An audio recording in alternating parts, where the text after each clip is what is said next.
Hi, and welcome back to our next presentation, this time with Seafire.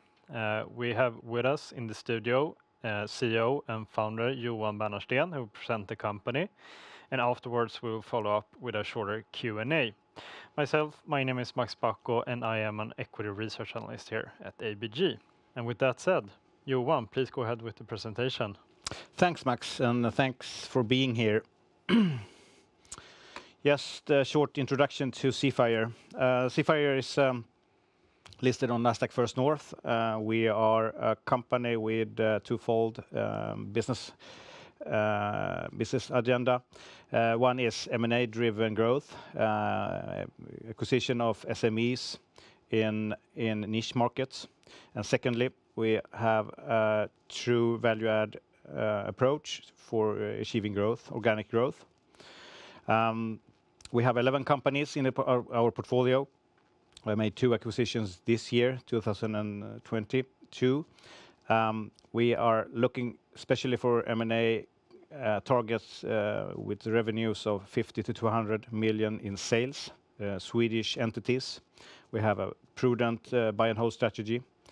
Our value-add approach is mainly from the private equity toolbox. With that, we mean that we have active ownership. We have external expertise in the board of directors, and also adding a business plan for achieve growth, 3 to 5 years on the horizon. We have a very good deal flow. We have more than 50 deals per year in our that we're looking into. And so far, we have an average acquisition pace of 2 to 4 acquisitions per year. Historically, we have paid about 4 times EBITDA in multiples, enterprise value. Our revenue pro forma after the latest acquisitions is 725 million. We have a pro forma EBITDA of 110 million Swedish kronor.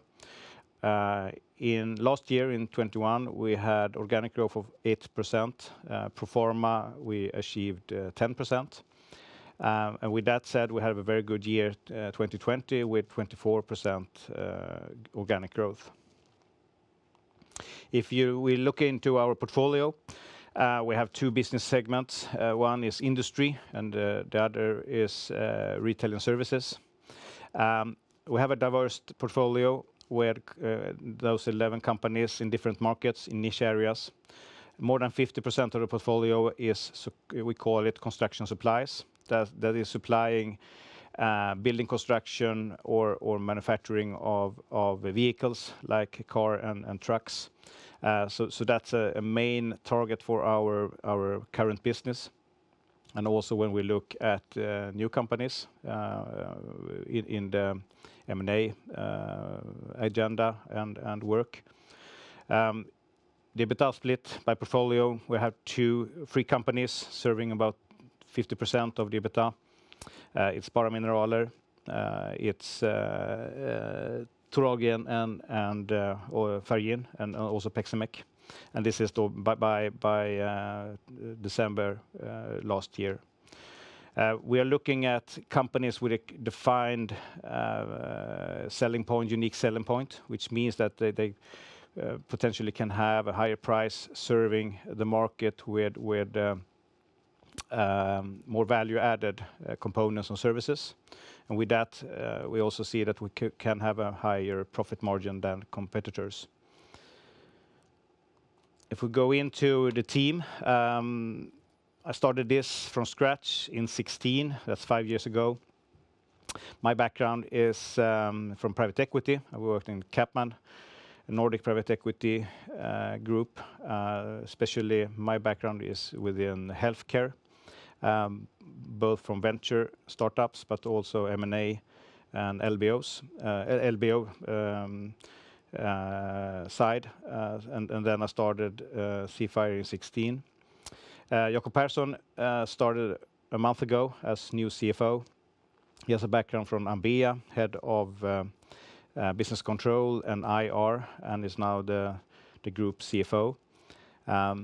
Peter Friberg has been around since 2017, worked as head of financials, especially accounting, and he will remain in the company because of our growth when it comes to new acquisitions and need of more expertise within accounting and economics.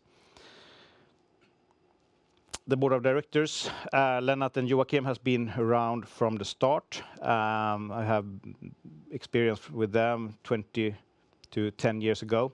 Lennart was working at our sister fund, the tech fund at Kappan. And Joachim and myself have been working almost 15 years now. He serves as an advisor to Kappan and have been from the start, also chairman in Seafire. Tord Landau was appointed in 2017, and then we have added Louise Nicolin, which has experience from peer companies like Volati, and she appointed in 2020, and then Sara Wallin came in for a year ago, mostly adding network and deal flow from the western part of Sweden. Our twofold business idea is the M&A focus. We have a very good target universe in Sweden. More than 3,500 meets our investment criteria, and that means revenues up to 200 million in sales and 10% EBITDA margin. We source our deals in the past mainly from M&A boutiques, but the latest year and a half, we have more and more direct contacts with potential sellers. And in the deals we have made last 12 months, about 50% has been from our own generation of deals. And then, of course, we have a business network also from the mother company, but also from our portfolio companies. We have a very stringent acquisition process. We worked with the board as decision makers when it comes to acquisitions. And our investment criteria, I think that's perhaps the most important here, is to be stringent on those. I think that is one of the key success factors. We're looking at companies with 30 to 200 million in sales. Add-ons to our portfolio companies can be smaller. It should be stable EBITDA with at least 10% margins over the latest years, and also a growth when it comes to revenue of at least 2%. Operationally, we're looking at companies serving niche markets, and also I think that the latest 15 months we have more and more looked into the industry segment with clear value-adding processes, and also with the ESG profile. Those companies should have a competitive edge with these processes and services they're adding. And also a very important thing is the development potential, that we see that those companies can grow more than perhaps 10% a year, and that's significant above the GDP level.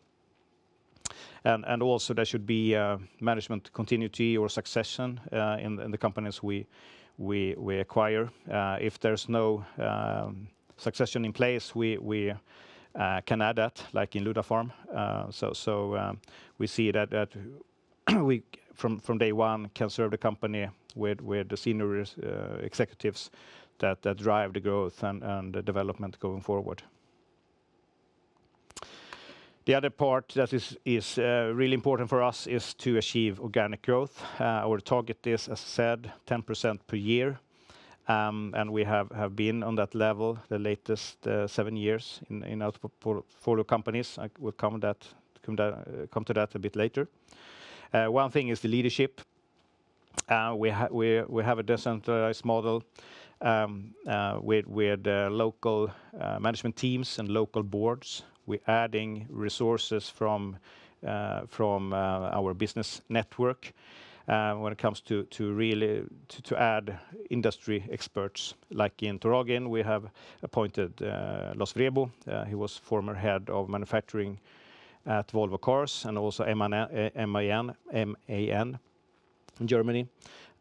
So he's really supporting the company with with purchasing experience, and so also experience from the big manufacturers of trucks, which is a key customer or key customers for Toragren.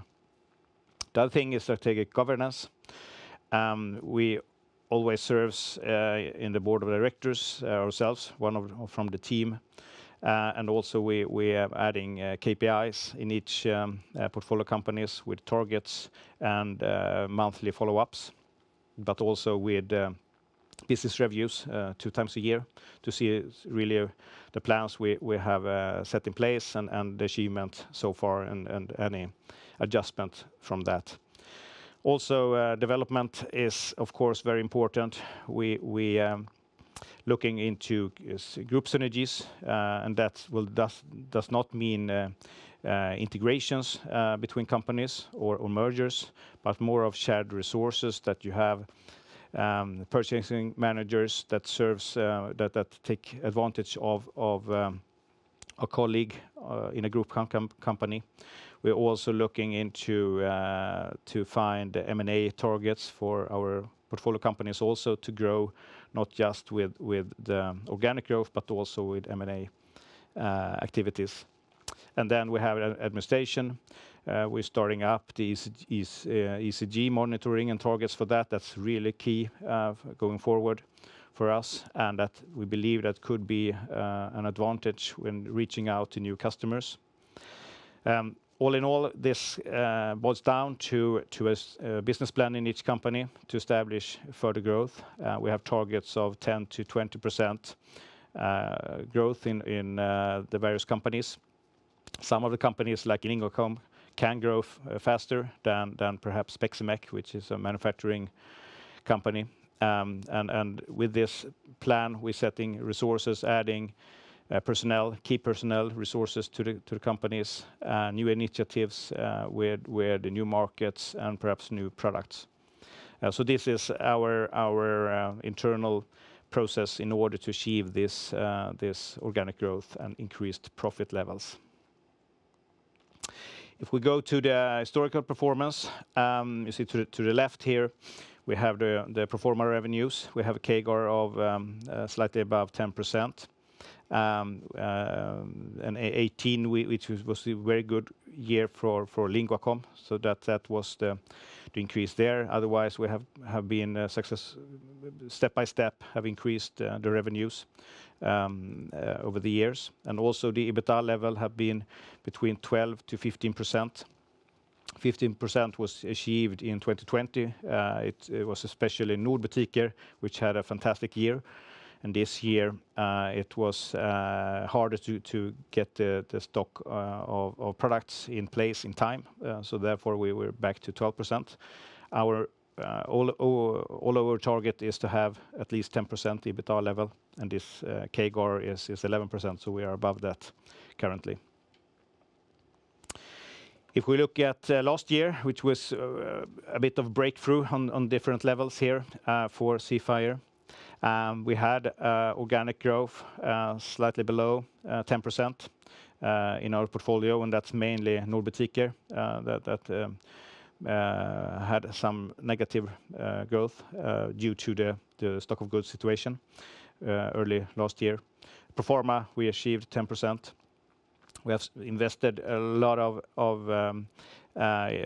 in management teams, both in Nordbutiker, that is our largest companies, with a management team now in place, and other resources in the other companies like Åkerstedt with new sales reps to achieve the organic growth plan there.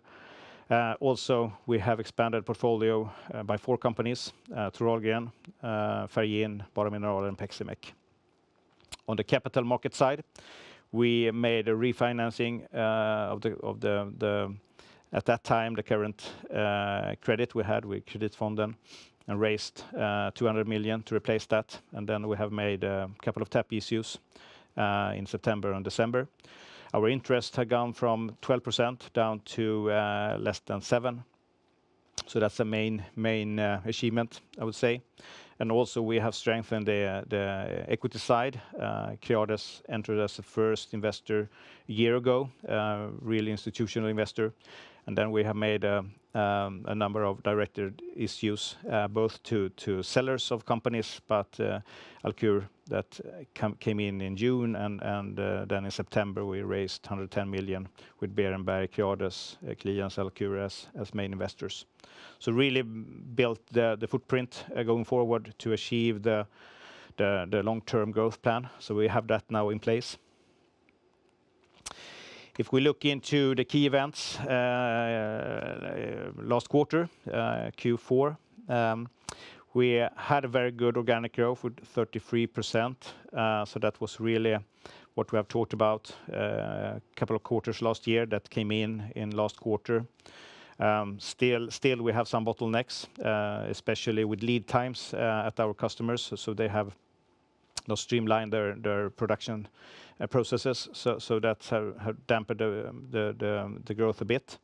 What we see that came in is mainly increased cost of materials. Steel prices has gone up up to 100% from last year, and also the cost for logistics, container freight prices. And those often we have price increase indexes in our agreements with customers, but we have not fully been compensated for that last year. And that will now come in from 2022, where we will see that we increase the prices from January 1st in some companies, but also from February 1st, depending on company and agreement. We acquired Peximec in Falkenberg, a company with almost 50 million in sales and 12 million in EBITDA. They have their own product assortment of about 80% of their revenues, and that is antenna mounts and cable protection for fibers and electrical cables. And then we acquired Bara Mineraler in November. That was consolidated from November 1st. Company is based outside Malmö in Bara, Svedala community. Have sales about 80 million and EBITDA level of 17. So that's two really good acquisitions that we will build further on to achieve growth and increase profitability.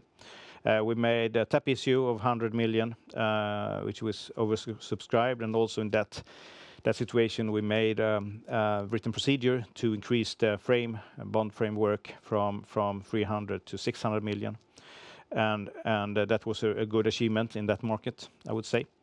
End of quarter, we had a cash on balance, 176 million, and market cap of what 1 billion SEK, and LTM EBITDA pro forma is 68. Some more details here about the organic growth. We had very strong growth with Färgen, Tragen, and Linguacom compared to 2020, and especially some companies were hit really by the COVID the last year, the first year, 2020, and made a catch up in 2021. We see that the underlying demand is really good. There are bottlenecks, and there had been some restrictions due to COVID that have really dampened the sales and also the activities with the customers. We see the margin is down 3.6%, and that's mainly Nordbutiker. We had EBITDA of 17 million 2020 and 3 to 4 million in 2021. So that's the main drop there. When it comes to companies, Bara Mineraler had 10% organic growth and stable EBITDA level. Färgen had a lower or softer quarter with -3%. Last year, 2020, it was a catch up really from the COVID situation in Q2. So the comparable numbers were quite hard to achieve. Peximec actually from having about 0% organic growth reached 6%. And then we have Åkerstedt and Ludafarm that made fantastic quarters with more than 50% organic growth. And finally then Nordbutiker which we'd had a negative with 10%, and that was mainly that in 2020 we had a very strong sales of gym and home gym systems due to the COVID situation. And that was hard really to hit this year or last year. Then we had a kickstart in this year, first quarter. We acquired Dofab, which is premium sellers of custom-made doors, windows for properties, especially with property developers, but also private customers. Have about 70 million SEK in sales and 15% margin. Kempo, the last acquisitions we made a month ago, develops and produces prefabricated sandwich panels for transportation or trucks, as you see here in the picture, but also to buildings. Company has had last year sales of 85 million and adjusted EBITDA for owner cost of at least 25 million. So very profitable with very good growth perspectives. In this situation, with those two acquisitions, we made a direct share issue of 300 million SEK, and Carnegie Fonder, FF Fonder, Consensus, and Detta, among others, came in as owners in Seafire. The share, we are still above end of last year in share price, even though this Ukraine situation has made it more volatile. Market cap of about 1 billion. Creades is the largest owner here by last year. A bit short about the outlook 2022. Our main target is here to still continue to work with organic growth and organic adjusted EBITDA growth of at least 10%. We see that these price increases that we have due to increased cost of goods from metals and others can have a full impact, even though the last 14 days has been that the situation has been even more difficult due to the steel prices having gone up more than that. So that will be compensated coming quarters. We still have a very good deal flow with high quality acquisitions. We are looking into further to make further acquisitions and increase the pace that we have had from the past years.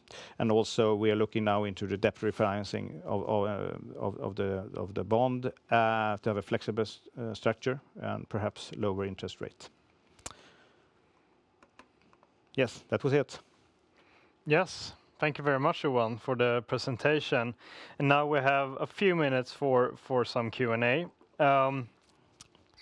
In your presentation, you mentioned that one of the acquisition criteria is that you want to find or see development potential in the acquired companies. Is it possible for you to give us an example of development potential in one of your existing companies in the group and what you could do to increase revenues or increase the profitability and so on? Yeah, we have a number of that situations. One is potential Peximec that we acquired in October. They have been stable on 45 million in sales, and not driven the sales with their own product assortment, which account about 75 to 80%. But also they have some Lego production also, and that's we see that you actually can go from 45 up to 70, 80 million without adding more, perhaps some more personnel, but not more investment in machinery. Okay. So we see a good potential, and that we see actually last year that it grows 6%, and we see that the target is 10% this year, and with order pipeline we see that can happen. Yeah.